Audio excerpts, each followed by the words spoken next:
I'm Andrew Harvey, and I'm in this amazing church, which I've been in many, many times because of the grace of my beloved friend, Marj Britt, Dr. Marj Britt.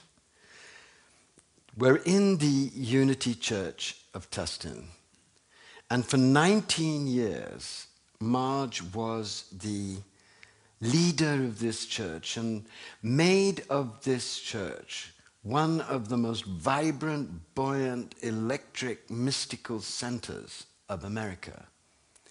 Marj had the wit and the passion and the generosity to invite to this church most of the major cutting-edge teachers of the time. And I came here 5 or 6 times to really share whatever I was discovering. And I found in you, Marj, a complete companion of the soul, someone who really trusted me and so gave me the chance to give my very best. So for me to be able to interview you at this moment of your life when you've produced this absolutely wonderful and powerful and vibrant book, Your Soul's Invisible Codes, Unveiling Your Sacred Love Story, is a tremendous privilege. And I'm so grateful for many things. I'm grateful for your welcoming me back again and again here. I'm grateful for the wonderful congregation that you brought together and that is still alive with so much truth. And I'm grateful most of all for the long, sacred companionship that you and I have had, the many deep conversations in many different places all over the world, and the soul communion that we've had. There are very few people I've been able to talk about my own mystical journey to, and it's a tremendous joy to be able to share the deep secrets of the journey with someone who understands them. So thank you from the bottom of my heart. And I want to read something that really does express the vastness of the journey that you and I and everyone else is essentially on. And it comes from our great beloved Jalaluddin Rumi. Every form you see draws its origin from the unseen divine world. So if the form vanishes, what does it matter? Its origin was from the eternal. Do not grieve that every form you see, every mystical truth you hear will one day vanish. The fountain is always gushing water. Do not be afraid. The water is limitless. When you came into this world of created beings, a ladder was placed before you, so that you might climb out of it. At first you were inanimate, you then became a plant, after that you were transformed into an animal, at long last you transmuted into a human being, imbued with knowledge, intelligence, and faith. Next you will become an angel, and then you will have finished with this world, and your dwelling will be in the light world of heaven. Go beyond even that. Go beyond even the station of an angel. Pass into that vast ocean so that the single drop, yourself, can in the end become the sea. There's nothing in mystical literature like that, because that amazing text of Rumi describes the endless journey that we are on. And one of the beautiful things about your book is that it truly plunges into the depths of that mystical, endless journey, but from a very deeply personal and deeply felt position of the heart. So I want to begin our conversation with asking you to give us some brief sense of this amazing journey that you've been on. Where were you born? How did it start? And how did it evolve? You know, it's quite amazing when we really look into the distance and we can look back on our lives and see them in their fullness, in their glory, and in their joy, and in their sorrow, and see them in all of the arenas of manifestation and loss and life and death. And in a way, that's what is in that book, all of it. The plant that flowers, probably even a little bit of a playful animal. Oh, yes. and Thank God. Yeah, thank God. And all of the dimensions of that. And so the book starts out in a moment of sorrow. And the experience that I have of not knowing in what direction to move, or even sometimes how to live. What I know is that for most people in their lives, they face those moments. Oh, they live yes. Repeatedly. Yes. And what I believe probably brought you and I together in such a beautiful and deep friendship over so many years, 17 years, I think we talked about, is that we sort of spanned those spectrums as we knew each other. Yes. We both, in different moments in time, were going through heartbreak. Yes. Or celebration. Yes. Or shifts and changes and wondering what was next.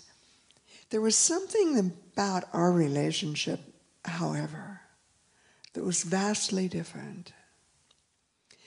And it was that it was contained in a container of vastness. Yes. It had the ocean in it. And there was something in you and I that knew that ocean. Yes. And it was a total joy.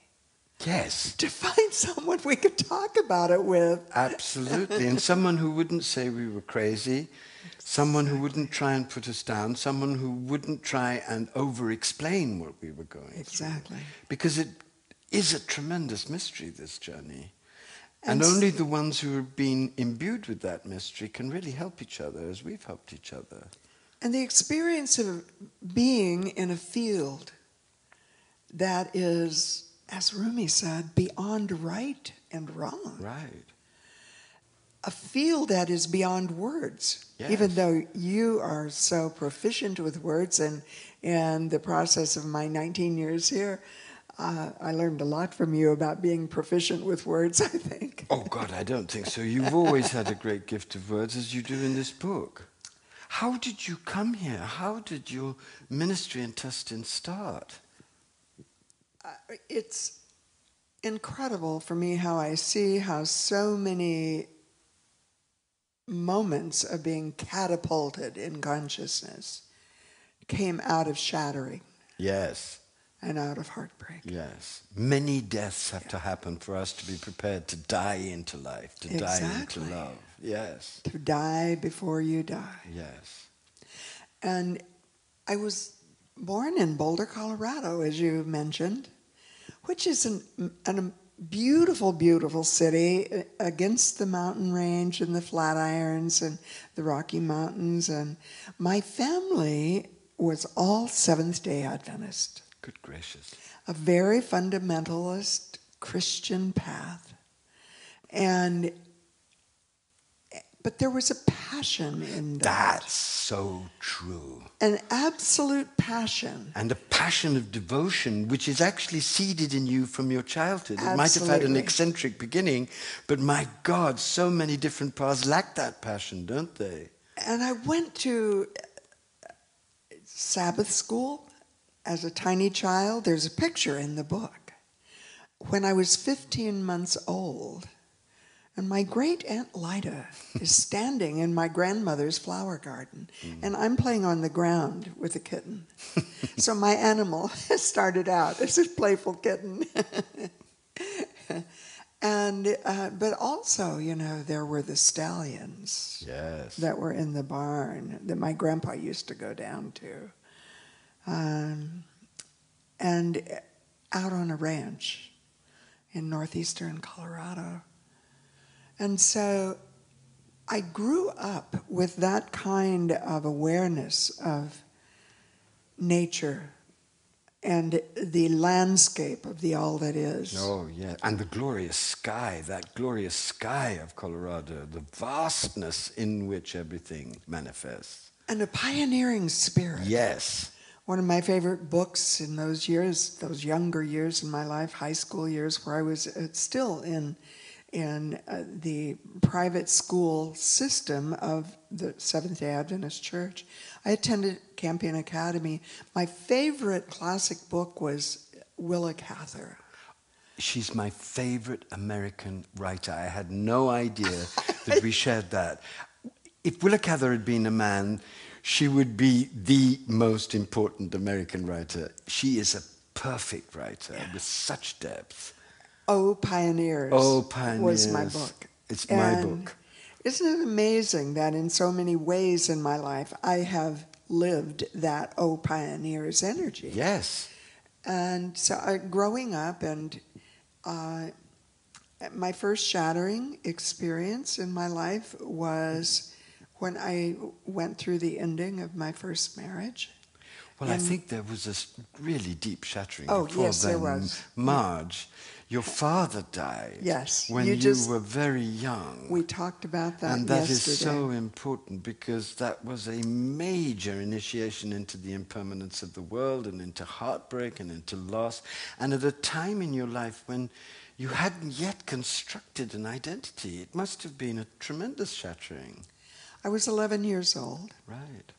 And so it was the loss of my greatest love. Right. I was Daddy's girl. Yes.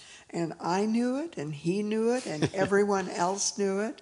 I would arrange my playhouse on the front porch of our home in Boulder and have all of my dolls and things out there, and I would wait on that front porch for him to drive up and park his Buick. How beautiful. And you told me once that he used to dance you Yes. down the path, and He you would felt get- this exhilaration every time he came, that he would show his love for you so He would get out of the passionately. car, come around the car, and stand at the end of the sidewalk.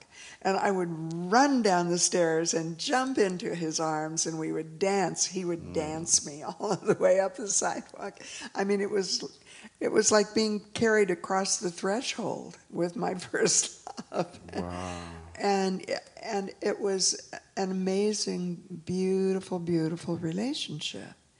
But that amazing, beautiful relationship actually came out of a shattering for my father and my mother. Wow. Before me, they had tried very hard to conceive and had become pregnant with twins. And my twin brother and sister died at birth. Oh. Gerald and Geraldine. And so when I was conceived, a couple of years later, I was a treasured child from that first moment in the womb, which... You were a kind of miracle.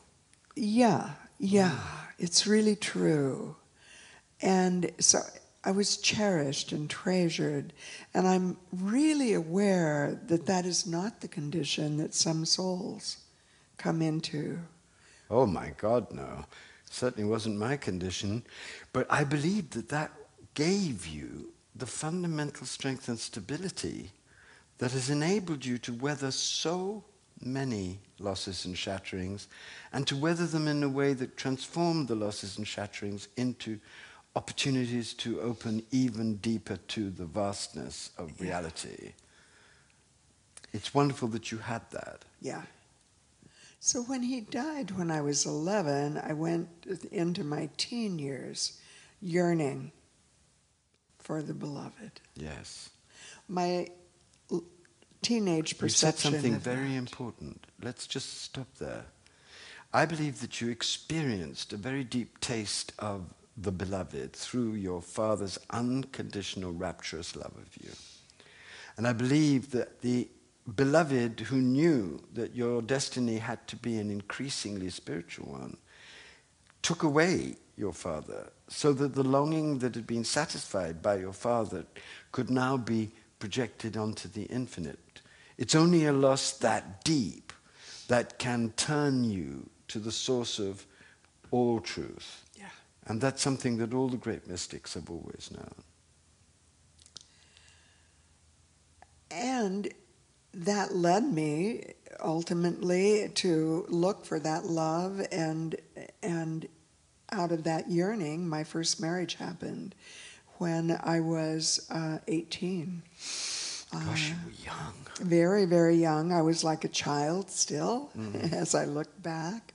My son was born when I was 19. Bud, yes. Bud. And just such an amazing gift of motherhood. And so I was going through all of the experiences that people have as marker events in their life, building a marriage, building a family, having a child.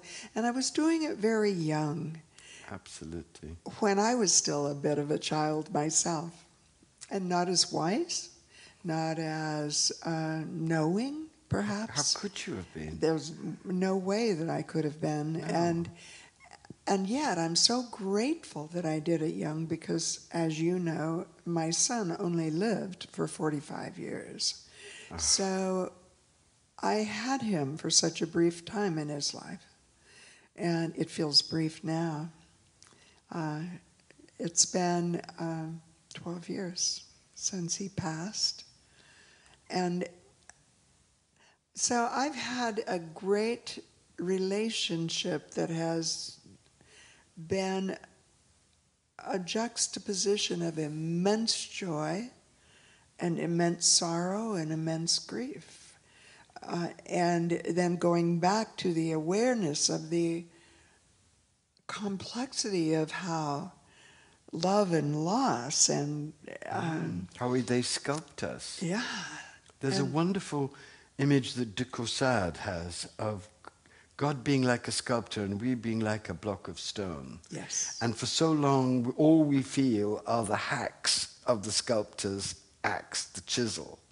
And we don't know what's going on. And then one day, God allows the mirror to descend in which we see the strange and wonderful and ragged masterpiece that God has created with all these seemingly haphazard blows. It's an amazing image for what life is like, isn't it? It really is. Did your first marriage end?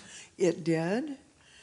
And I look back on that, and I think one of the pieces of that was that I never experienced my adolescence. Right. I was contained in the structure of an academy that was rigorously disciplined by the rules of the church, and I didn't know anything different, so that was okay with me.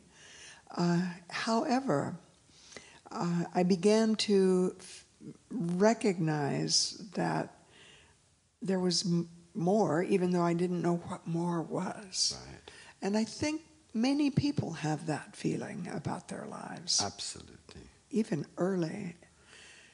And so in the book, I try to bring in all of those paradoxes and the kinds of polarities we see and we experience in our life, even when we don't know. What happened to you after your first marriage collapsed? I think we just found out we had different dreams. The flash just came in. One of the moments was when I applied to law school. I had finished my degree at William Jewell College, a Southern Baptist college, interestingly. and had taught for a couple of years and was still feeling that yearning somehow. And I decided to apply to law school. And I applied to 2 different law schools, University of Colorado and University of Missouri, Kansas City. I was accepted in both of them. Wow. And this is when women, only the people going accepted into law school, only about 7% of them were women in the 1960s. Right. And the University of Missouri in Kansas City offered me a full scholarship because I'd blown the top off of the law school admissions test in writing skills. Very cool. Isn't that fascinating? I accepted it and intended to go until my husband and I had several deep conversations, and he said, well, I just don't want to be married to a lawyer. Oh, God. Now, the part of me that was imprinted with the Seventh-day Adventist, till death do us part, love, honor, and obey, said, oh. And I didn't go. Oh, my goodness. I didn't fight for it. I just surrendered it. Oh. And what I know is that it would have been a piece of the story, but it wasn't what the yearning was about. Because what I recognize now, that what I was given was really divine law. Yes. And the pillars of the garden that the whole book is about is about the divine law of creation. Yes. And, years later, you can see that. I can see that. Right. And I can still hear the voice of my beloved teacher in that first 6 weeks of seminary. His name was Marvin Anderson. How did you get to the seminary? Tell us about that. I skipped over a bunch of story, didn't I? Yes. I actually continued and did my master's degree and continued to teach. I taught in the secondary school system. I taught psychology and sociology for gifted students. Wow. And taught in an amazing school in Kansas City, Oak Park, North Kansas City. Right. Oak Park High School, which was one of the 10 model schools in the country for sort of avant-garde education. And my principal was just such a mentor and a guide. He celebrated me in every way. So, like the repeating of your father, really. Exactly. You had a man who really saw your gifts and sustained them and celebrated. Exactly. Oh, that's wonderful. And then at one point I began to experience this additional yearning, and the yearning, it's the hound of heaven. Yes. It's another animal in your life. Absolutely. It's an animal in the core of your heart. How would you explain yearning? What is yearning for you? You use that word so often and such a key to your whole journey. What is yearning for you? It guides me into destiny. It guides me into purpose. It fills me with passion. Sometimes it's so overwhelming that I don't even know how to deal with it. And it's hard for even the people in my life sometimes to deal with it. Yes. Because they've described it as, you have such intensity. Yes. You've seen a bit of that. I have. It's very difficult to be possessed by a yearning for divine union. Yes. Because it's very difficult to understand oneself. Yes. And it's very difficult for the people who are in relationship with you to understand that you're possessed by something that in the end will go beyond any form of human relationship. Yeah. And that's Yeah. one of the sadnesses of it, but also one of the liberations of it. So how did you want to go into seminary? What happened to you to make you choose seminary? It must have been something really momentous. Well, there was another little piece that was sort of important. I was teaching in the North Kansas City school system, and signed up for a summer course, continuing education credit, which was required of teachers. And the course was about curriculum. And I was taking it just to get the credits. And I can't remember the title of the course even, but what the teacher had us do on the very beginning of the course, everyone in the class was teachers in the public school system. She asked us to, what we taught, and many of us taught history or English or other subjects. Mm-hmm. And then she asked us to go back to our classrooms the next day and have our students open up the indexes at the back of their official textbooks, mm-hmm, and do an exercise. Count the number of men's name in the index and count the number of women's name in the index. And that was in the history book, and then I taught what they called then common learnings, which included English. Mm-hmm. And so in the literature book, count the number of published stories that have been, mm-hmm, written by men, count the number of published stories that have been written by women. Even count the number of pictures of men, mm-hmm, and count the number of pictures of women. Mm-hmm. No other purpose than just to count.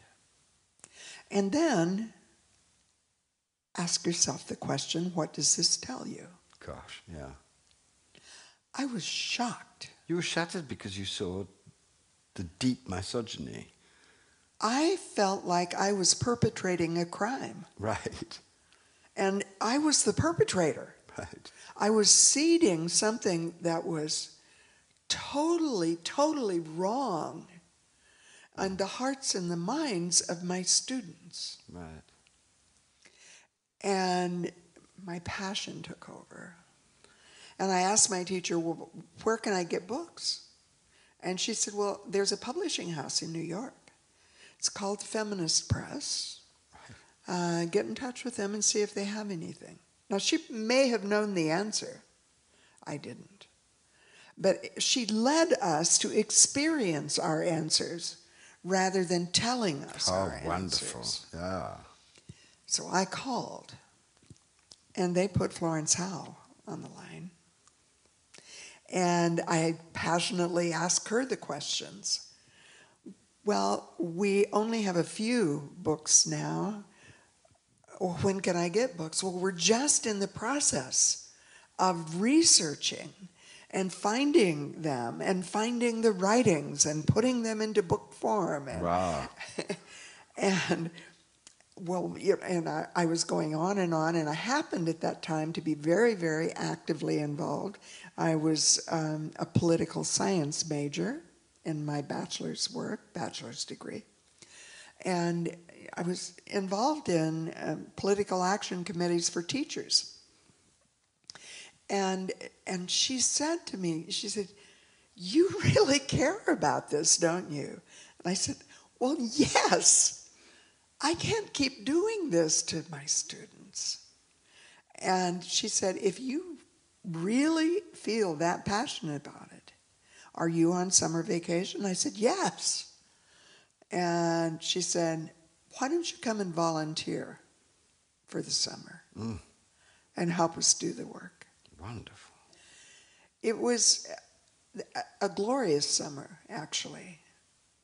And they were very, very interested in continuing and decided that they would apply for a Rockefeller Foundation grant, right, to continue the work, and wondered if I would head it up because I'd done all of this lobbying with people in power.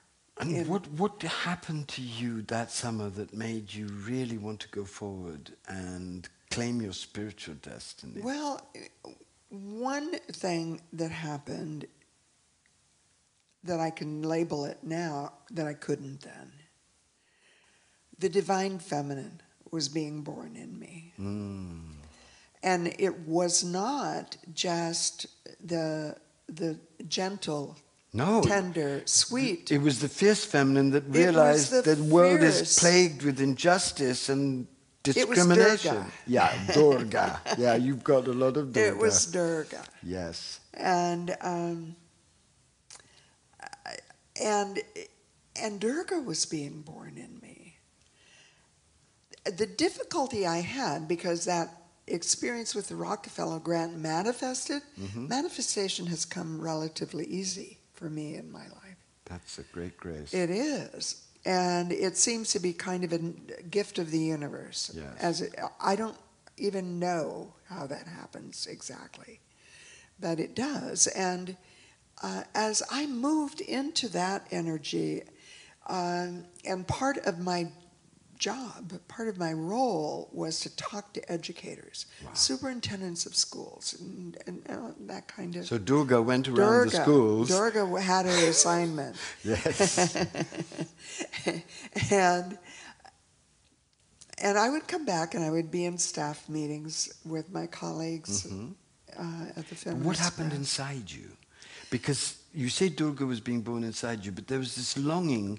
And how did this longing take you to want to devote yourself to ministry? This is a very big leap. First of all, came in the form of recognizing I was doing all of this work for young women who were in those classes. And I was the mother of a son. Right. My only child. And because my marriage was in sort of rough waters, it felt like he might be my only child, which he ended up being my only child. Have lots of adopted spiritual children. Right. That's certainly true. But I was torn between this Durga energy that was so passionate about the feminine and seemed to be leaving the masculine behind. And I think what it was pulling me was the mystical marriage. Yes. That was beyond the divine feminine. Yes. And it was the mystical marriage within of the divine masculine and the divine feminine. Was there an experience that you had that made you go to seminary? Was there something that prompted you? The ending of my second marriage. Another Here loss we are. that led to another growth shattering of your identity. And this time, the first marriage felt more like a choice I participated in. This one did not. It was my husband that decided to pursue a relationship that he was feeling was someone he had met when he took a church in New York. And so he was a pastor. He was what? He was a priest. He was a minister. And it's interesting, in a sense, a priest also, because he did his training as under one of the few Unity ministers in Unity's history that used to wear a black robe and a white collar. Wow. And so he also did. And when the marriage ended, did you have to reinvent your life and really decide what you were going to do next? And so I was heartbroken. Of course. I thought, my God, my imprint was still there.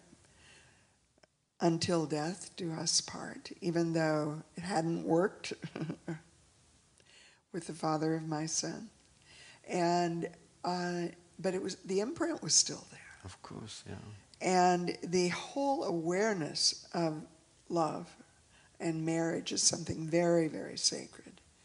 And so during that time, he didn't want me to come to New York. What I realize now he later married the woman that he had fallen in love with, and they had twins, interestingly. Right. But what I realize now is that marriages on the human plane have beginnings and endings. Yes. And often they're interrelated with soul assignments.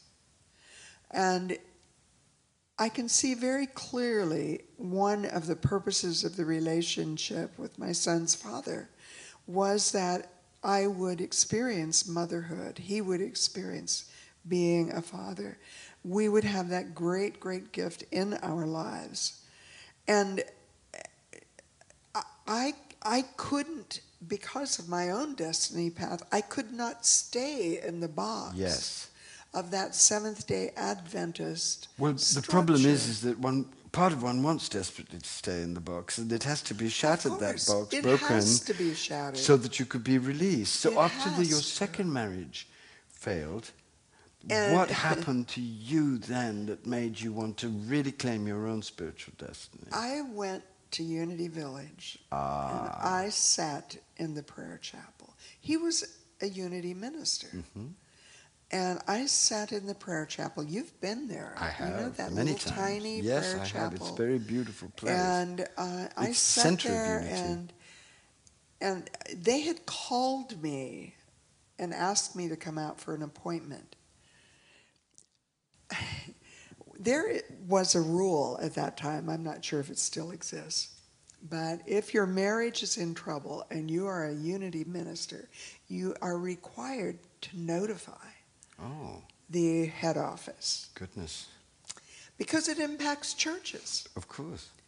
And so the person who was my beloved friend, also a Unity minister, talked to him, who was his classmate, and said, "You have got to follow these guidelines.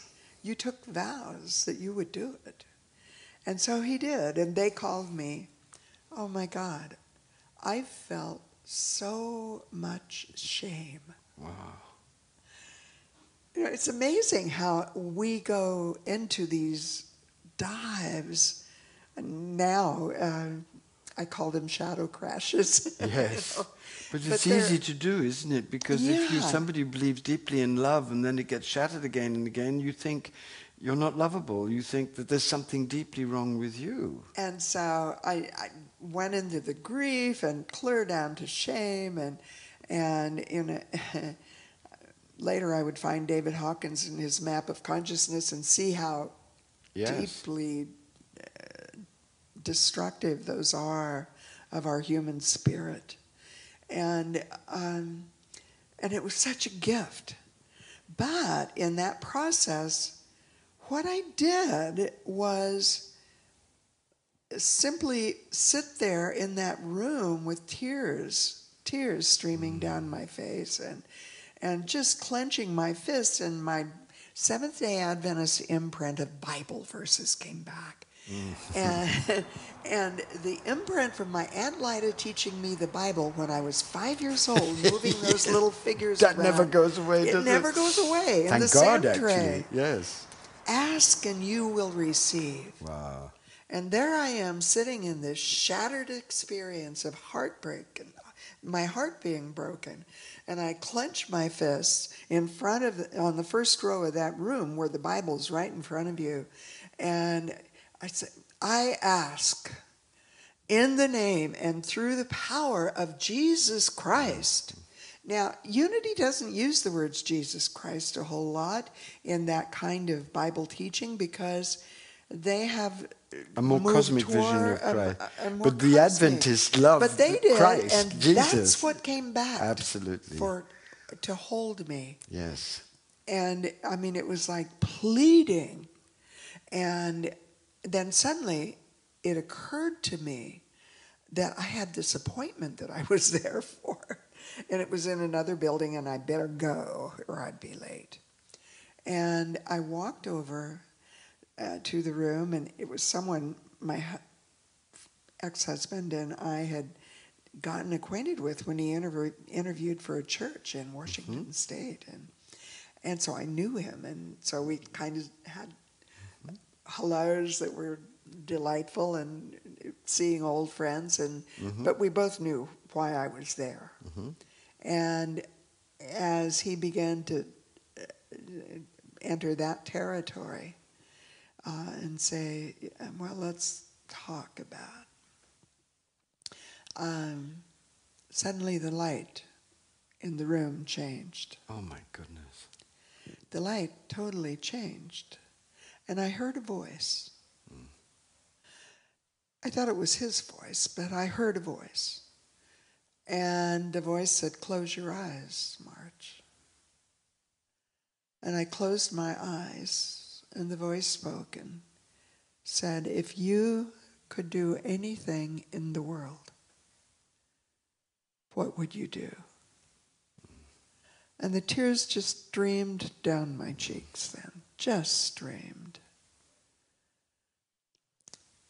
And I said, "I would be a minister." I had never had that thought, not once in my rational mind. I had completed my doctoral degree. I thought maybe I would develop an institute of something kind of or another, of human resources or human development, and maybe it would have an overlapping board. I mean, I thought of those kinds of things, and working with my minister husband. But I had never, I never ever of my human mind thought I would be a minister. I had my life planned. And there were those words. And there was your vow. And the voice had been deep. And suddenly the light begins to change again. God. And I hear the person in an excited voice of a different caliber saying, "If you really mean that, the deadlines for application for ministerial school are 3 weeks away. And if you really mean that, go down the hall today to the desk of Gladys Branscombe and ask for an application." Wow. I would love to take you through the whole of this amazing story. But for the purpose of this conversation, if you could just sketch for us what then happened to bring you to this place where you birthed the book, that would be wonderful. Because I think you've given us the texture of drama and loss and reinvention that have created your life. So could you do that for us? That would be lovely. Yeah. So you had this extraordinary experience, and then you became a minister. Then you went to Walnut Creek. And what happened there to you? You know, Walnut Creek was the perfect place for me to go, even though I never applied for it.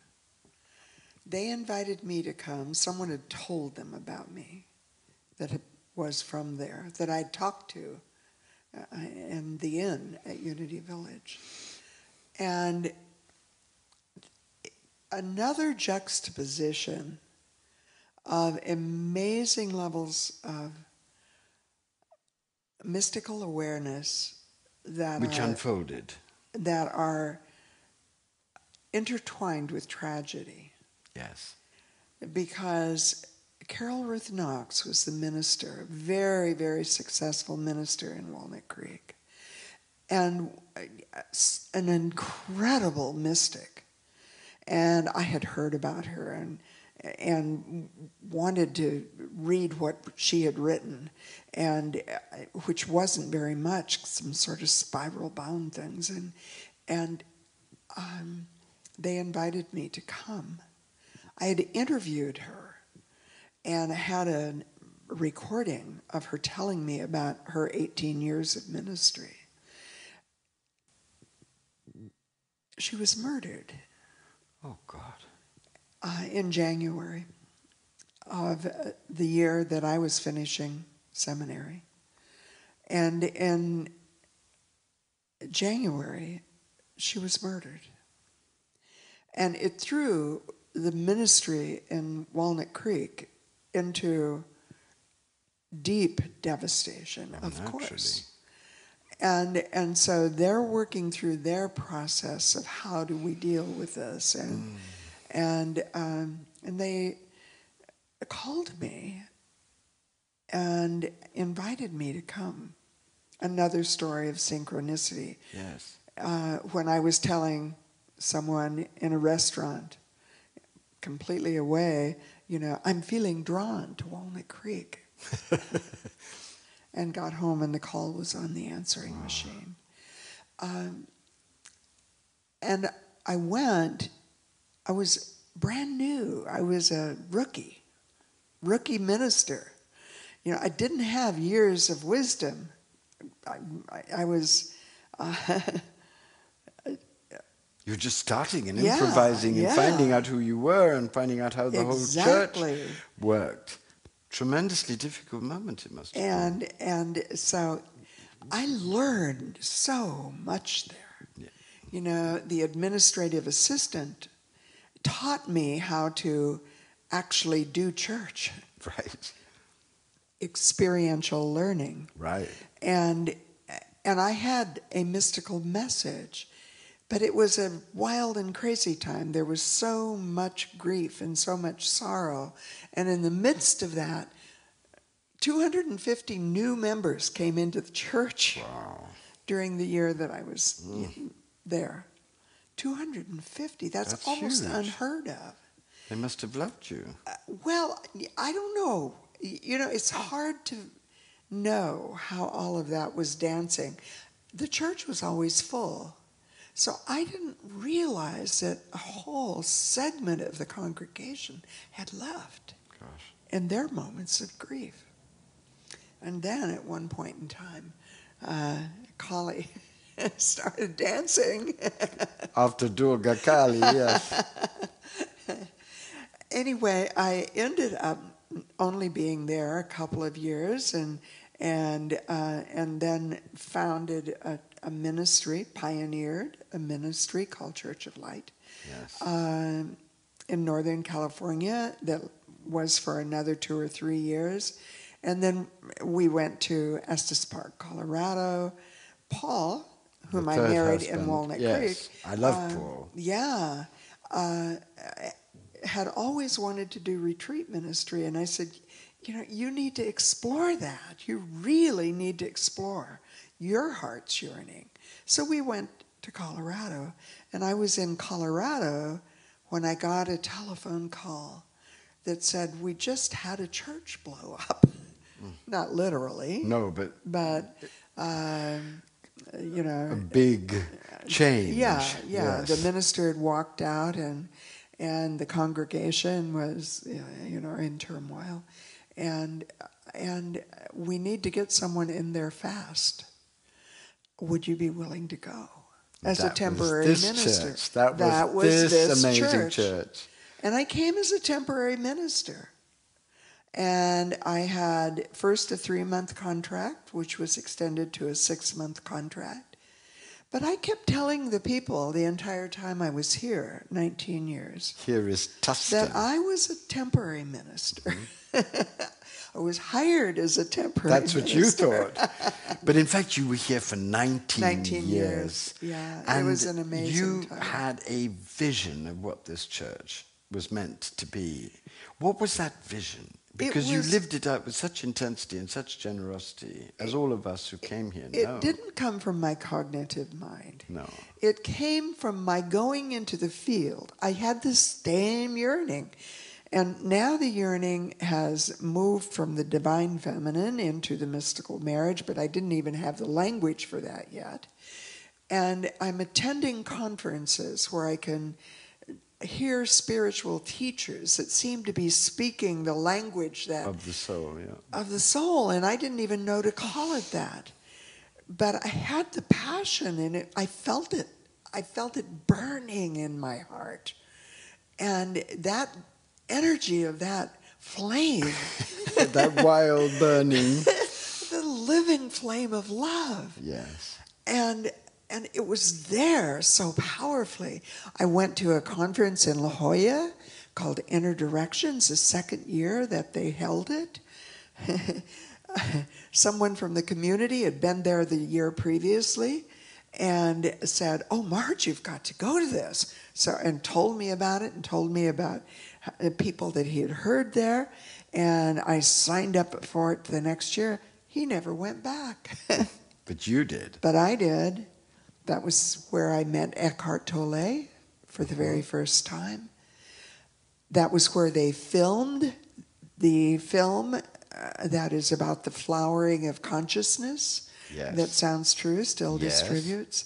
It wasn't that Sounds True was given that by Inner Directions. Yes. Because they wanted Eckhart's message to get out to the world. As it has so amazing. And Eckhart had self-published. Yes, I know. The book, Power The Power of Now. Now. And he signed one of those self-published books for me. And I said, "You've got to come to Unity of Tustin." That's how it began. That's how it began. You invited Eckhart Tolle, and from that you got the wild idea to invite all the cutting-edge teachers in succession. I met Adyashanti there. Yes. Adya was only teaching in homes He in must have small been little groups in Adyashanti Southern at that time. California. And we were walking from the hotel over to the conference hall at the Art Center one day, and, just hand in hand and just enjoying. He's an amazing person, He's isn't he? incredible. And I said, "Adya, you've got to come to Unity of Tustin." And of course he's come the second highest number of times after you. And this grew and Adya's grew and response, grew, didn't it? And how did you manage to bring the congregation along with you on this wild mystical journey? How can you can't help it. Yeah. When the minister you have every Sunday is absolutely passionately alive with That's it. it. And every time for Adya or for you, either one, but mostly it was you to begin with. You would choose the person and then teach the books, which was so amazing. Yeah. So you come into a congregation that had already been prepared, like Way of Passion. Way of When I Passion was the Yes. first book, and I taught it for like 7 weeks ahead of time. Gosh. I taught it on Sunday mornings. I taught it on Wednesday nights. Thank you. I was pouring my heart and soul into it. Thank you. People were ignited by that energy, and then you stepped into the field. That's it. Where it was absolutely alive. But And this you is would so pack it. unusual, Marj, because usually you just brought in and nothing's been prepared really, and you have to heat it all up yourself. And what was so wonderful is that it was already prepared by you with such devotion. See, this is something that all of us are so grateful You to you can't for. learn it, I don't think, with the No. cognitive mind. And there's no models out there for that. No. And I didn't even have a model. All I had was the living flame of love in my heart. But you were learning about the mystical journey and about the mystical systems all this time. All this time. Yes. And so it was in that book, page 157, my childhood home's phone number, where that line is, quote from you, Yes. set up educational institutions where mystical consciousness is at the center of everything. And it you became ran my with mission. it. I realize it is so moving to me when you told me that, because you never know where your books are going or who's ever going to be degree in ignited. education. Right. I know how to develop curriculum. Yes, you I do. know how to set up educational institutions. But very few people have devoted that to mystical consciousness, which is No what one you that did I for know 19 of. years here. I would love to go deep into this, but we must get to this book that came out of all of these complex experiences of loss, out of the death of your father, out of the shattering of your marriages, out of the death of your beloved son, and out of your own passionate search. All of this awareness and knowledge and deep, deep experience has culminated in this book, which you have birthed at 77. And 78. 78. I was I being wrote it when I was tactful. 77. 77 when I wrote it. 78 when it was So, published. This book is structured around the 7 pillars of creation. Yes. And why did you do that? And what's so important about these 7 pillars of creation? And how does this structure guide us into the soul's codes? Because this is something you've been working on for 30, 40 years. And now it's all crystallized in this wonderful book. So just give us an overview, if you can, of why these Well, it goes 7 all pillars. the way back to seminary, the first 6 weeks, where I started to jump into, and you said, wait a minute, there's some things that came before that. Marvin Anderson, a radical revolutionary. Mm-hmm. He was actually fired before I graduated because he was too radical. We know that story, yes. And he was teaching metaphysics, and I've been there for six weeks, and he's amazing. He had that charismatic power of the mystery, and he had that passion, but he was also a bit of what I call a unity fundamentalist. Yes. He absolutely loved the teachings of Charles and Myrtle Fillmore. Well, they're wonderful teachings. And they were mystics. Oh, very great mystics. Absolutely mystics. And so he was very aligned with both. And I'll never forget that day. He said, we're going to talk about the first chapter of Genesis. It's about involution. And what I know now, it's the descent of the Holy Spirit. Right. It's about involution. How the light breaks, How does the comes light down come and breaks down? through and creates in stages. Yeah. Yes. He said the first chapter of the Bible is about involution. Yes. And then the whole rest of the Bible is It's the about unfolding evolution. of it. Yes. Involution first in one chapter. Yes. That's the garden Yes. that you and I have walked through Yes. so many times. This beautiful garden that you created here. And Marvin said that day, this is the key to everything. Gosh. And we don't understand it yet. Good heavens. He didn't try to convince us that he knew what it was. Isn't that wonderful? It was mystery. Yes. And he brought it to us as mystery. And he electrified you with that mystery. And I was absolutely spellbound. I was enraptured. And then he began to talk about it. And here's another one of those moments. My whole body started tingling. Yes. I didn't have the language then that I do now. What I recognize now is what in Eastern traditions was a Kundalini experience. Yes. My whole body tingling. And yet, there it was. I knew. And you were given a fundamental key that you key would to work everything. with for all these years in terms of your own deepest experience, which is why the book is so powerful. I knew it would be the work of my life. Wow. And there's a chapter in the book called The Key to Everything. Yes. And so it's amazing how the book spans my life, but it's not my life story. No. There's in each chapter, there are 40 short chapters. One you could read in a day, a time of meditation. Many people who have the book have told me this is what they're doing. Reading one short chapter and then scribing what comes. And which is what I've... Well, I love the way you've written the book because you've dived deep into your deepest experience. You've shared some of the great secrets of your mystical journey.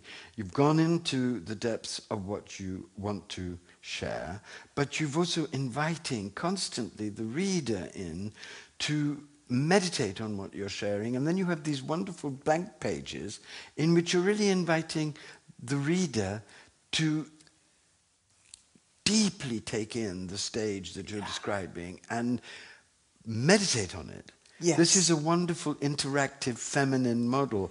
Durga and Kali have got together with Saraswati to provide a really rich journey for the reader through these 7 pillars. What are these 7 pillars? So the first pillar is, and most people, I didn't even realize this until I started teaching it at these deepest levels. Mm-hmm. I thought let there be light was the beginning. Oh, no. And it's not. It's the darkness there before was the light. Darkness and void on the void. face of the waters. Void. Out of the emptiness. Unknowing, the emptiness. Yes. And the emptiness is the platform for every shift into the vastness that is next. Yes. And I said vastness that is next because this happens over and over and over. It's an endless new beginning. And the book is level. about that. Yes.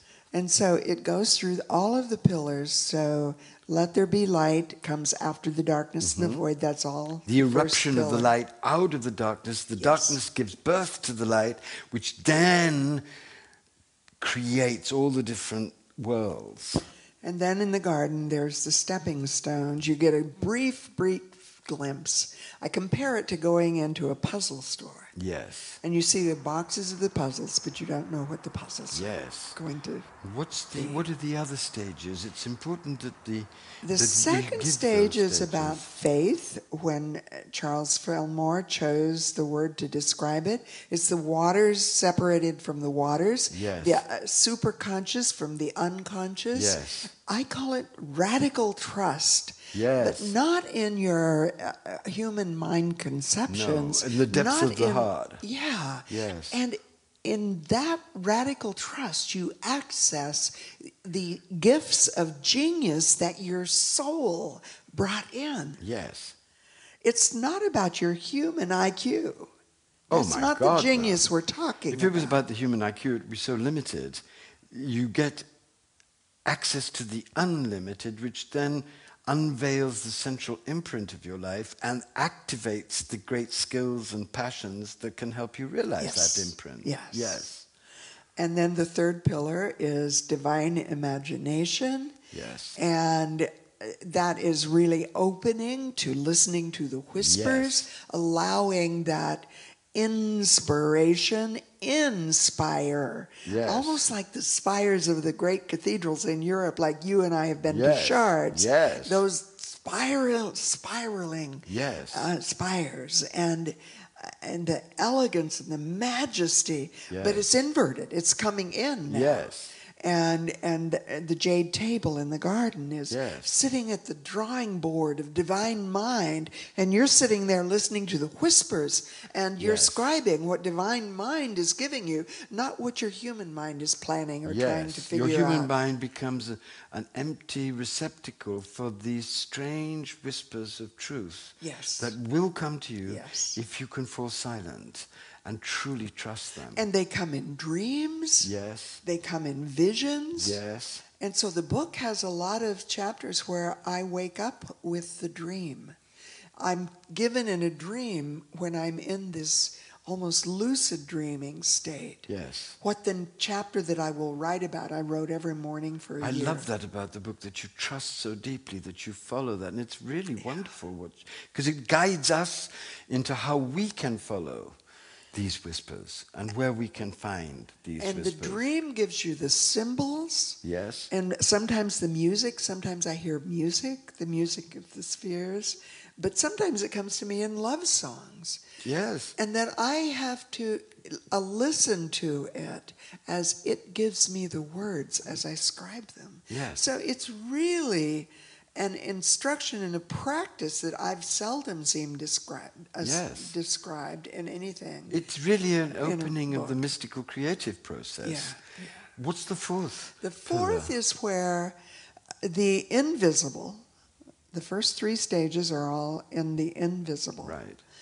The invisible begins to come into manifest, the visible, and it becomes manifest. So here you have divine will and divine understanding, and all of these are based on a basic unity framework, the 12 powers. Yes. And Charles Fillmore's. Yes. Charles Fillmore. That's a magnificent document. Cora Fillmore, who was Charles Fillmore's second wife after Myrtle's death, wrote a book called Christ Enthroned in Man. And so this is all about this involution. Yes. And it's all amazing mystical unity. Yes. So this is about, the last stage is about the incarnation, how this gets manifest.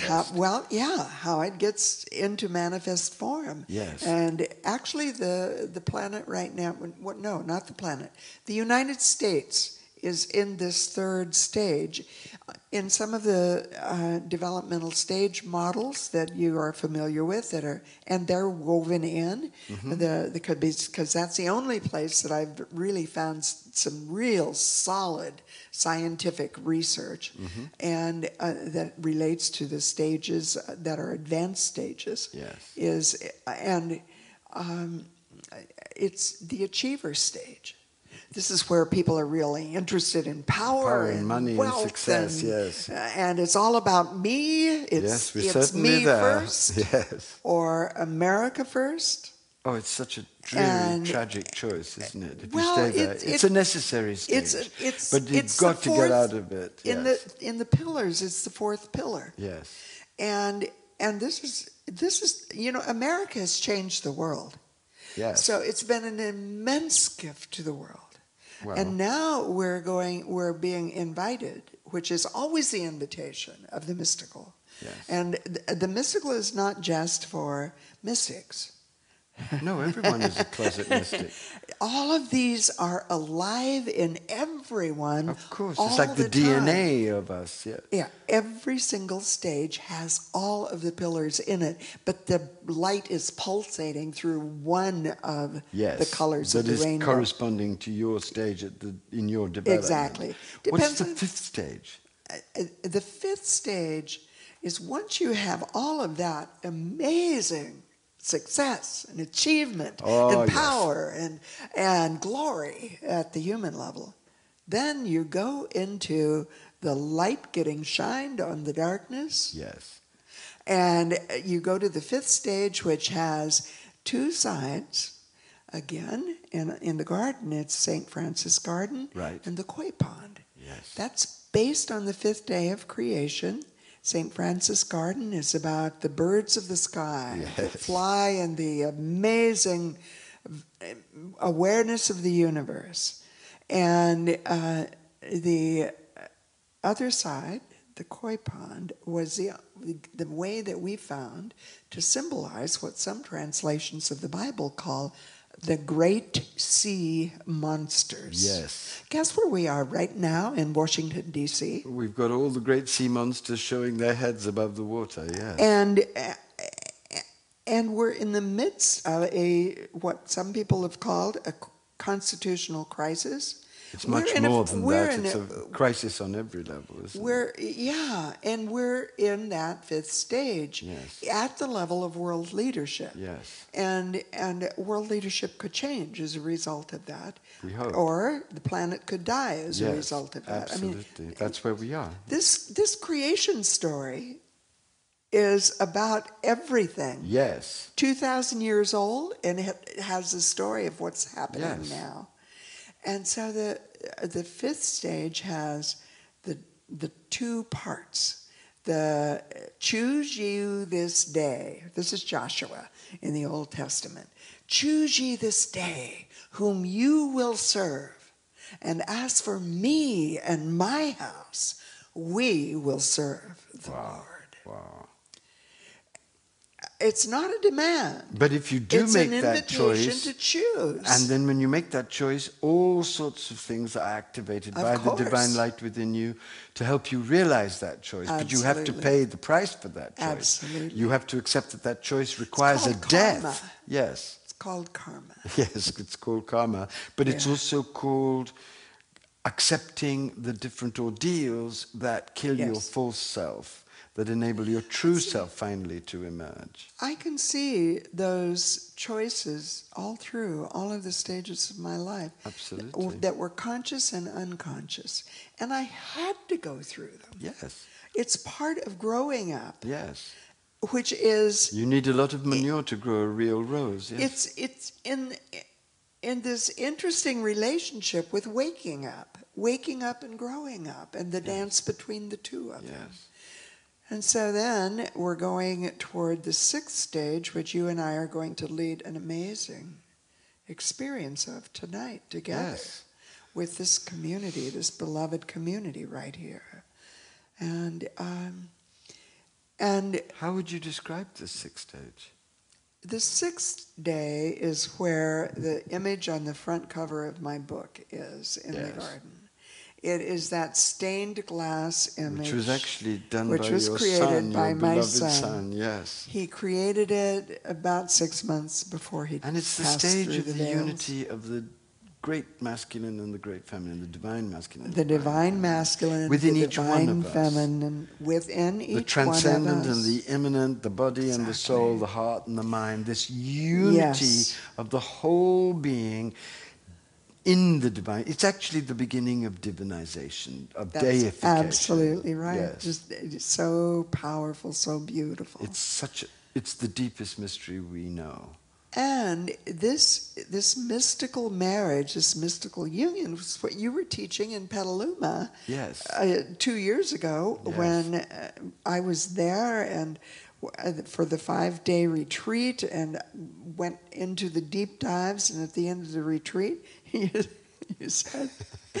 Write your book, I said. Write your book. Absolutely. And you made a vow to me that you'd write it in a year, and you have written it in a year. And it was a vow to you, but the vow to you was a vow to the beloved. Right. I was just the beloved's ambassador. You were an embodied form that, first of all, cajoled me, almost, insisted in your passion and all of the ways that you have of telling people to get with it. It's one of my deepest joys to say to a woman I love and respect, please write your book, because we need the voices of the feminine so much at this moment. And so many great women are very shy of really revealing the depths for obvious reasons, because the feminine has been so degraded. I talk about this in the book. I hit the wall in writing the book over and over and over.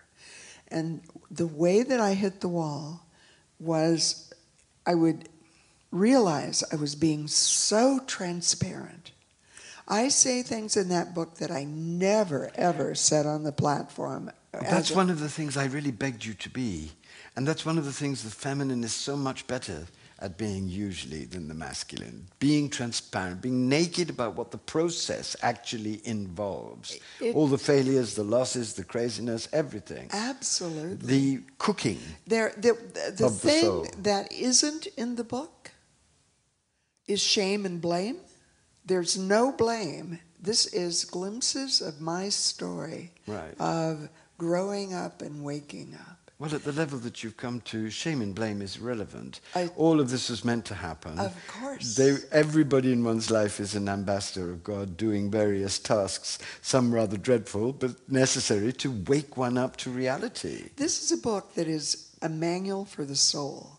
Absolutely. And it's a manual about seeing through the eyes of love. This is not about journaling. No. This is not about an autobiography. No. In fact, sometimes the glimpse that's in a chapter will only be a paragraph or two long. The glimpses of my life are short. If people want to go into the deep dives, they do it by applying the questions. Exactly.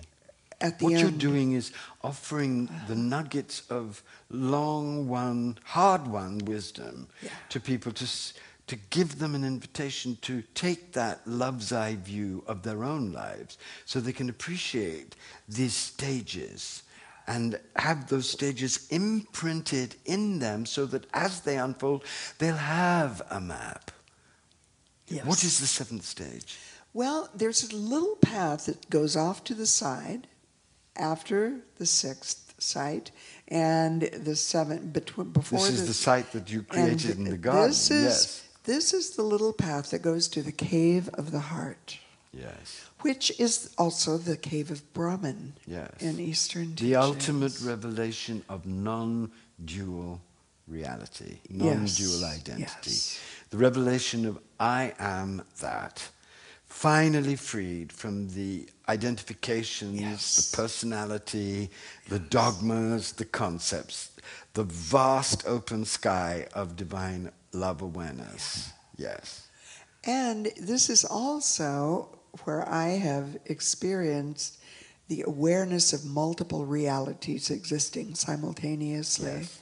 There's one or two places in the book where I talk about hearing the conversations that I still continue to have, like telephone calls through the veils. Yes. And I have just a couple of brief examples. You can't enter into non-duality without realizing that all worlds are present, all realms are present right now.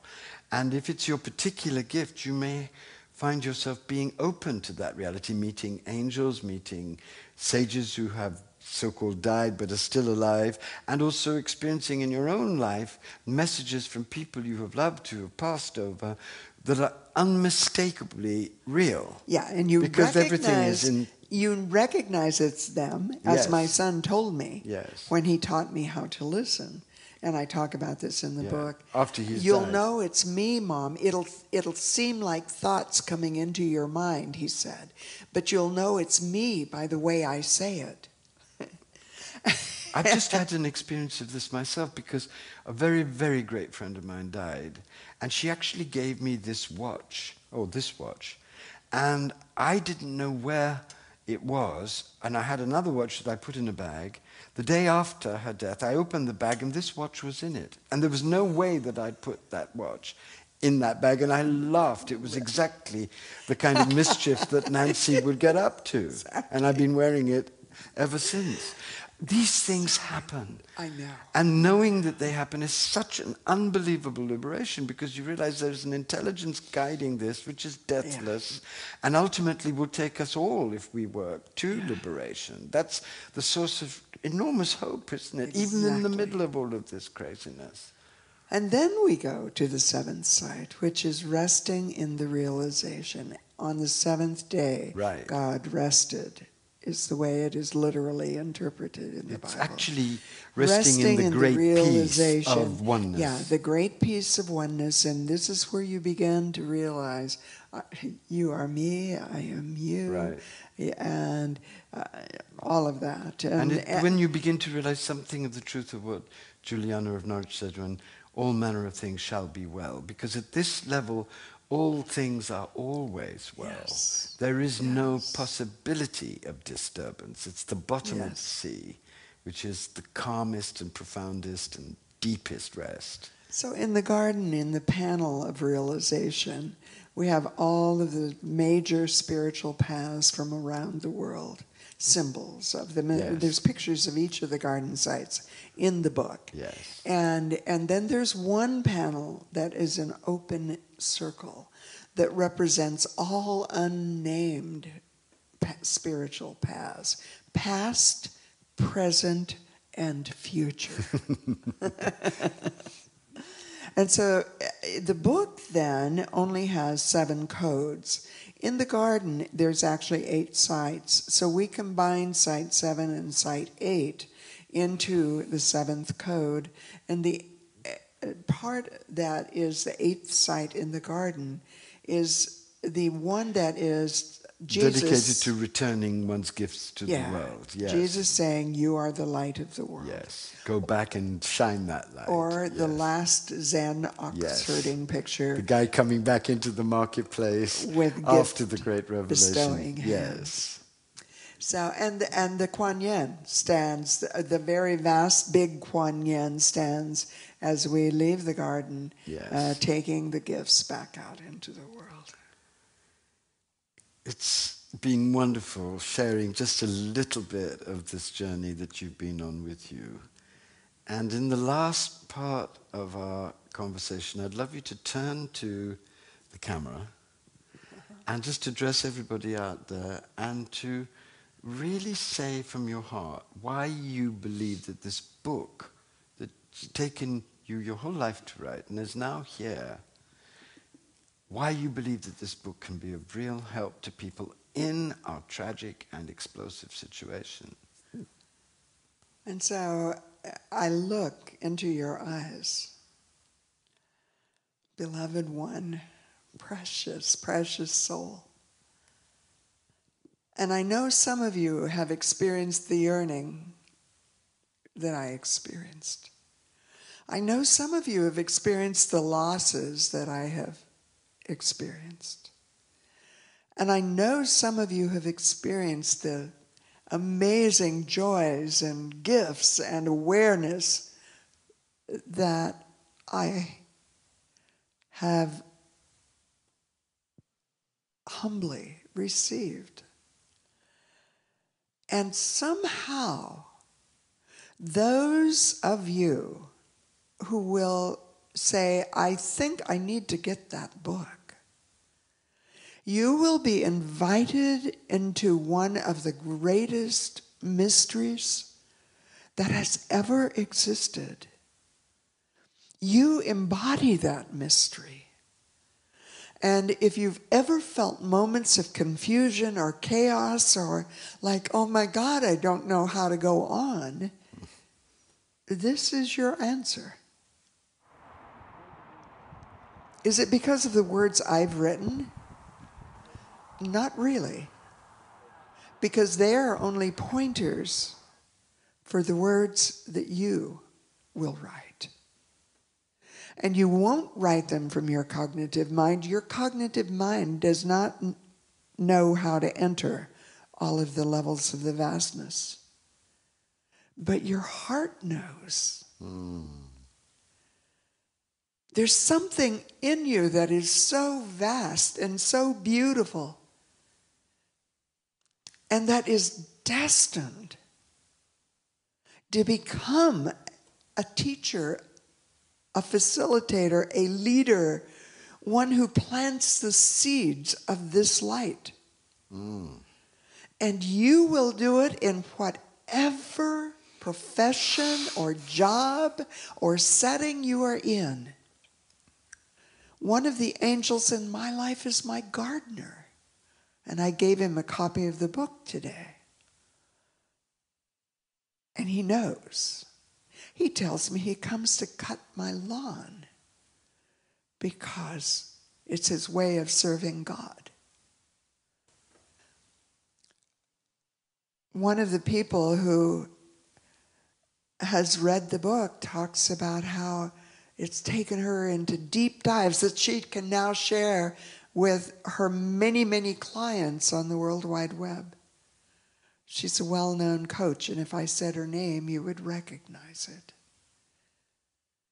It comes from the medical doctor who's been part of our community and took it into the medical organization that he was a part of in senior leadership in all of Southern California, and planted the seeds of consciousness through teaching the awareness of the spiral and of integral and of the principles of how we grow up and wake up in our lives and in our work settings and in our homes and in our families and in our churches.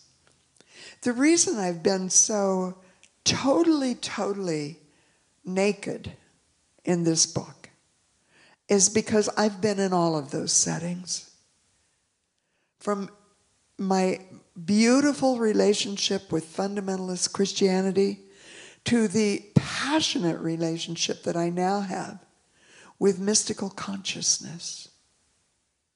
And I know all of them have been there always, already. I invite you to come into the scribing of your love story. I call it Write Your Soul. When you do that, if you do that, you will read the greatest book that you've ever read. And it is the story of your own soul's journey. This book points the way to that, if you're willing. Thank you so much, Marj. How lovely to have been on this journey with you. God bless you, and God bless this beautiful book. May it reach all the people that it can truly help. The candle that you gave me the first time you came here, a beautiful heart candle that I lit for the first time when you came back to celebrate the launch of my book. May it always be lit. Bless you, darling. Thank you. I love you. I love you very much. Heart to heart. Heart to heart. Soul to soul.